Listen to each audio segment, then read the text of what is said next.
La parole est à Madame Olivia Grégoire.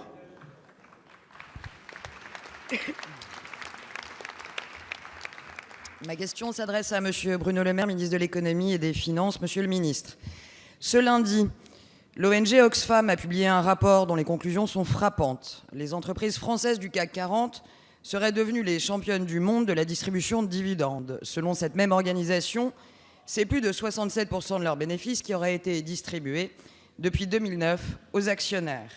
Si l'on ne peut que se réjouir des bons résultats des grandes entreprises françaises, il faut admettre que c'est d'autant moins pour l'investissement, mais aussi pour la participation des salariés. Monsieur le ministre, ces chiffres frappent, ils sont marquants. Pouvez-vous nous les confirmer ? Par ailleurs, la juste rémunération des actionnaires est importante, mais dans les entreprises du CAC 40, il semble désormais plus essentiel que jamais de mieux associer les salariés aux réussites de nos champions nationaux.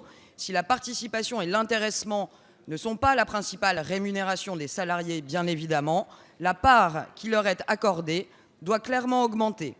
Le président de la République avait fait du partage de la valeur une question absolument centrale de sa campagne.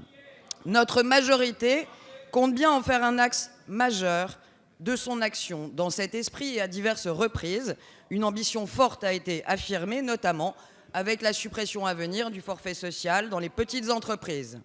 En même temps, nous œuvrons pour que nos PME et nos ETI aient plus facilement accès aux fonds propres. Monsieur le ministre, comment pouvons-nous à la fois progresser sur les deux sujets ? Comment responsabiliser plus fortement nos grandes entreprises, les inciter à mieux partager leurs bénéfices avec les salariés et en même temps encourager les actionnaires à davantage soutenir les entreprises ayant véritablement besoin de fonds propres pour grandir et prospérer ? Je vous remercie. Merci, Madame la députée. La parole est à Monsieur Bruno Le Maire, ministre de l'Économie et des Finances. Monsieur le Président, Mesdames et Messieurs les députés, Madame la députée Olivia Grégoire, vous me permettrez de considérer que ce rapport d'Oxfam est pour le moins biaisé.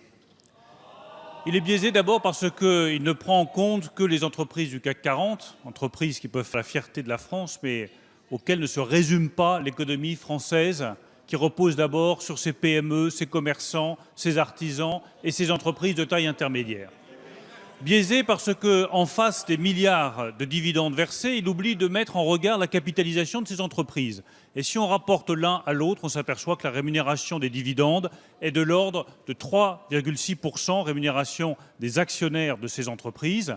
Dans ces mêmes entreprises, les salaires sur la même période ont augmenté de 2 à 4%. C'est parfaitement comparable à la rémunération des actionnaires.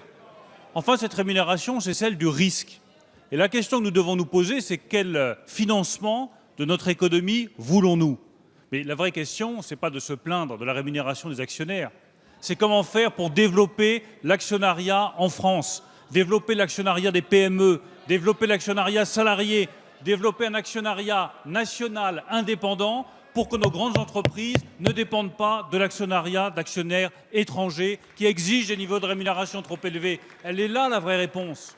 Quant à la rémunération des salariés rapport pour rapport, regardez le rapport de l'INSEE qui établit que la rémunération des salariés a augmenté davantage sur la même période que celle des actionnaires sur la période étudiée par Oxfam. Et notre politique, celle du Premier ministre, celle du gouvernement, celle que vous, parlementaires, vous portez depuis des mois, consiste à mieux rémunérer les salariés. Suppression des cotisations sociales, réduction du forfait social, supprimé pour les entreprises de moins de 750 salariés, suppression des charges sociales sur les heures supplémentaires. Voilà une politique qui permettra de mieux rémunérer le travail et les salariés. Merci, Monsieur le Ministre.